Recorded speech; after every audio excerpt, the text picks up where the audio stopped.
ഞാൻ ഇന്നൊരു കാര്യം കാണിക്കാൻ വന്നതാണ്. കാരണം എന്ന് വെച്ച് കഴിഞ്ഞാൽ നമ്മുടെ വീടിൻ്റെ അകത്ത് മഴ പെയ്ത് കഴിഞ്ഞാൽ ഭയങ്കര ചെതലിൻ്റെ ശല്യം. ഭയങ്കരമെന്ന് വെച്ചാലും പറഞ്ഞാൽ പറ്റത്തില്ല. അത് ഭയങ്കര രീതിയിലുള്ള ദാണ്ടെ ഇത് നോക്ക്. ആം, ഒന്നും ഒരു തടിയുടെ ഒരു സാധനവും ഇവിടെ പെരയ്ക്കകത്ത് വയ്ക്കാൻ ഒക്കത്തില്ല. ആകെ നമ്മൾ കണ്ടു കഴിഞ്ഞാൽ ഒരു ചെറിയൊരു ഹോളിനകത്തു നിന്നാണ് ഈ ചെതൽ കയറുന്നത്. നമ്മൾ ഒരുപാട് വട്ടം ഇത് അടക്കി എടുക്കുകയും പല ഭാഗത്തായിട്ട് ഇത് ഓരോ കാര്യങ്ങൾ ചെയ്തതും ഒക്കെ. അപ്പം നമുക്കിത് ഈർപ്പമുള്ള സ്ഥലം കേട്ടോ.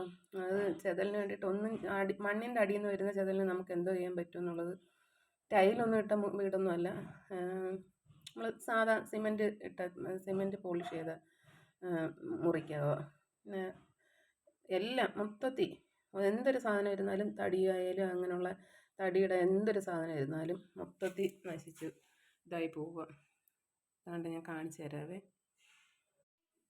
ഇത് കണ്ടോ, ഇത് മൊത്തത്തിൽ ചെതൽ തന്നതാണ്ട്. നോക്ക്, ഒരു കട്ടിലിനി ഒന്നുമില്ല, അത് നശിക്കാനൊന്നുമില്ല, മൊത്തം ചെതല അതിൻ്റെ അടിയിൽ. ഇത് കണ്ടോ, പുറ്റ് പിടിച്ചിരിക്കുക ചെതൽ. നമ്മൾ എത്ര ഇതാക്കിയെന്ന് പറഞ്ഞാൽ പിന്നെയും ഇതേപോലെ അങ്ങനെ ഓരോ ഭാഗത്ത് നിന്നാണ്ട്. ഇതിപ്പോൾ പുതിയതായിട്ട് ചെതൽ വെച്ച് കയറുകയാണ്. ഇത് കണ്ടോ, ഇത് മിറ്റമൊന്നുമല്ല, എൻ്റെ പെരയ്ക്കാൻ തന്നെ കേട്ടോ. ഞാൻ ചെതലിപ്പം ചുരണ്ടിയിട്ട് തൂത്ത് കൂട്ടിയത്. ഞാൻ തൂത്ത് കൂട്ടിയപ്പം എനിക്ക് തോന്നി നിങ്ങളെയും കൂടെ ഒന്ന് കാണിക്കണമെന്ന്.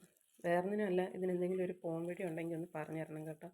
മൊത്തം വേണ്ട, നമ്മൾ മുറ്റത്തിട്ട് മണ്ണ് ഇതാക്കുന്ന രീതിയിലുള്ള ഇതാണ് നമ്മുടെ പെരയ്ക്കകത്ത് ഇപ്പോഴത്തെ അവസ്ഥ.